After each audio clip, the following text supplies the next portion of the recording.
Hello everyone. आज हम लोग पढ़ने जा रहे हैं मॉडर्न हिस्ट्री और उसमें आज का हमारा टॉपिक है स्वराज पार्टी। तो आप जानते हैं कि स्वराज पार्टी किसने बनाई थी और वो क्यों बनी थी? नहीं पता तो आज हम इसको डिस्कस करेंगे। देखिए, 8 मार्च को होता है इंटरनेशनल वुमेन्स डे। तो आज हमारा वुमेन्स डे है, तो आप सभी को हैप्पी वुमेन्स डे। तो हम अपना टॉपिक देखते हैं आज का। देखिए, क्या हुआ था ना, मैंने आपको लास्ट टॉपिक में पढ़ाया था असहयोग आंदोलन तक। तो असहयोग आंदोलन को गांधी जी ने, जब चोरा चोरी कांड हुआ, वो भी मैंने आपको पढ़ा दिया था। तो उन्होंने सोचा हिंसा बढ़ जाएगी देश में, तो उन्होंने असहयोग आंदोलन वापस ले लिया।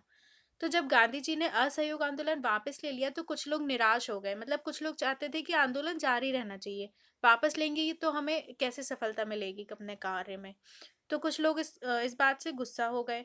कुछ लोग उनकी रणनीति को भी से भी अलग रणनीति अपनाना चाहते थे। जैसे जो कांग्रेस की रणनीति थी वो थी कि हम जो चुनाव हो रहे हैं विधानमंडलों के, उनमें हम भाग नहीं लेंगे। लेकिन कुछ लोग चाहते थे कि हमें विधानमंडल के चुनावों में भाग लेना चाहिए। ठीक है। तो इसमें क्या हुआ कि लोगों के बीच आपस में मतभेद हो गया। तो कुछ लोगों ने मिलकर उसमें स्वराज पार्टी बना ली। देखिए, अब हम इस टॉपिक को देखते हैं कि क्या है। असहयोग आंदोलन के वापस लिए जाने के पश्चात राष्ट्रवादियों में निराशा की भावना व्याप्त थी। ठीक है, मैंने आपको बताया कुछ राष्ट्रवादी थे वो निराश हो गए। इस स्थिति से उभरने तथा आंदोलन की निष्क्रियता के दौर में अपनाई जाने वाली रणनीतियों को लेकर राष्ट्रवादी नेताओं के बीच मतभेद उभरकर सामने आने लगे। तो जब आंदोलन नहीं चलता है तो उसको कहते हैं निष्क्रियता का दौर। ठीक है, आंदोलन के बीच, दो आंदोलन के बीच का समय। तो उस समय क्या हुआ कि कौन सी रणनीति अपनाई जाए, इसको लेकर दो राष्ट्रवादियों में आपस में मतभेद हो गया। देखिए, इतनी बड़ी कांग्रेस में आपस में जब भी कोई काम होगा तो ऑब्वियसली लोगों में अलग अलग उनकी विचार होते हैं, तो इस बात को लेके मतभेद हो गया। इस समय सीआर दास एवं मोतीलाल नेहरू ने विधानमंडलों का बहिष्कार बंद करके इनके चुनावों में हिस्सेदारी करने की बात कही, ताकि सरकार की कमजोरियों को जनता के समक्ष लाया जा सके। तो कौन थे सीआर दास? आप मुझे इनका फुल नाम कमेंट करके बताइए क्या है, नहीं तो मैं आपको बता दूंगी, नहीं आता होगा तो। जो सीआर दास और मोतीलाल नेहरू थे, इन्होंने कहा कि हमें विधानमंडलों के चुनाव में भाग लेना चाहिए, इसका बहिष्कार नहीं करना चाहिए। इसमें भाग लेंगे तो हम अपनी बातों को रख पाएंगे, ये सरकार के कार्यों को रोक पाएंगे। इनको कहा गया परिवर्तनवादी। इन्होंने कहा कि इससे हम सरकार की जो कमजोरी है वो जनता के समक्ष लाएंगे। लेकिन जो कांग्रेस का दूसरा खेमा था, जिन्हें कहा गया अपरिवर्तनवादी। अपरिवर्तनवादी मतलब जो चेंज नहीं चाहते थे, जो पहले वाली ही रणनीति चाहती थे, उन लोगों ने इस बात का विरोध किया। इन नेता में कौन थे? सरदार वल्लभ भाई पटेल, डॉक्टर अंसारी, राजेंद्र प्रसाद तथा राजगोपालाचारी प्रमुख थे। देखिए, ऐसा क्वेश्चन आ सकता है कि अपरिवर्तनवादी कौन थे या परिवर्तनवादी कौन थे। तो ये भी हमें अच्छे से ध्यान रखना चाहिए। तो इन लोगों ने कहा कि नहीं, ऐसा नहीं करना चाहिए। अपरिवर्तनवादियों ने, जो अपरिवर्तनवादी नेता थे, इनका मानना था कि संसदीय राजनीति में भागीदारी से जनता के काम की उपेक्षा होगी तथा इससे राष्ट्रवादी उत्साह कमजोर पड़ जाएगा।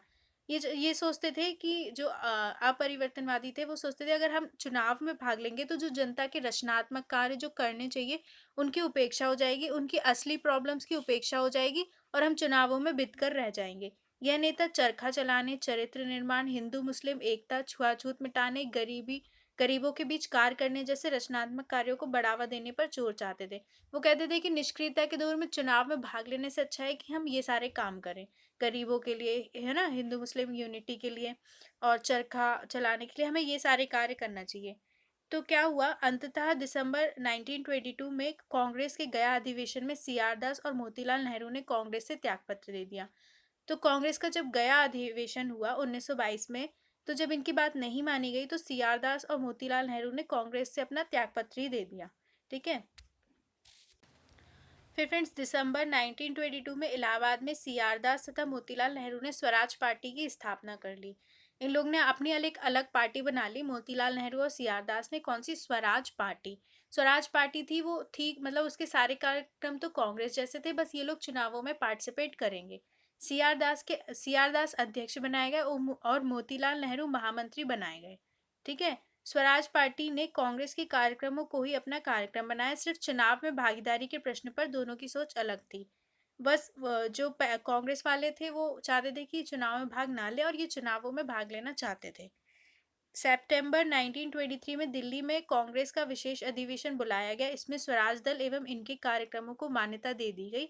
इस अधिवेशन की अध्यक्षता मौलाना आजाद ने की। जब दिल्ली में कांग्रेस का अधिवेशन हुआ तो इन्होंने कहा कि हम ने स्वराज पार्टी को मिला लिया। इन्होंने कहा उन्हें सोचा कि सूरत विभाजन जो हुआ था कांग्रेस का, ऐसा हम दूसरा विभाजन क्यों होने दें, है ना। इन लोगों को उनने अपने मतलब इनके कार्यक्रमों को मान्यता दे दी, मान लिया इन लोग के काम को। तो उस समय अध्यक्षता किसने की थी? मौलाना आज़ाद ने की थी। तो नवंबर 1923 में संपन्न चुनावों में स्वराजियों को अच्छी सफलता मिली। तो जब चुनाव हुए 1923 में तो इन लोगों को काफ़ी सफलता भी मिली। जैसे सेंट्रल लेजिस्लेटिव असेंबली के 101 सीटों में से 42 सीट पर इनकी जीत हुई। ठीक है, इन लोगों को 42 सीट मिल गई। मध्य प्रदेश में इन्हें स्पष्ट बहुमत मिला। बंगाल में ये सबसे बड़े दल के रूप में उभरे। बम्बई और उत्तर प्रदेश में भी इन्हें अच्छी सफलता मिली। तो इन्हें कहाँ कहाँ एमपी, मध्य प्रांत, बंगाल, बम्बई और उत्तर प्रदेश में इनको अच्छी सफलता भी मिल गई। इन्होंने स्वशासन, नागरिक स्वाधीनता और औद्योगिक विकास के मुद्दों पर प्रभावशाली भाषण के माध्यम से आंदोलन चलाया। तो इन्होंने इन मुद्दों पर भाषण दिए।